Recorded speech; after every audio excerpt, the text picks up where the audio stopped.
هەڵمەتی کوتان دژی نەخۆشی ئیفلیجی منداڵان دەست پێ دەکات. لەم هەڵمەتەدا کە نزیکەی 5 ڕۆژ دەخایێنێت 2023 تیم بەشداری دەکات. هەر تیمە و 2 کارمەندی تەندروستیە و نزیکەی 407 سەرپەرشتیار هەیە و تیمە حملەکە یاخود هەڵمەتەکە بۆ ماوەی 5 ڕۆژە نزیکەی 775 منداڵ خوار تەمەنی 5 ساڵ لە 1 ڕۆژەوە تا 5 ساڵ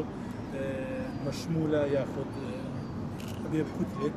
لەم حملەیەدا و داوا لە دایکان و باوکان دەکەین، داوا لە هاوڵاتیانی بەڕێز دەکەین کە هاوکارمان بن، چکە ئێمە دەرگا بە دەرگا خانوو بە خانوو ماڵ بە ماڵ ئەچین بۆ ئەوەی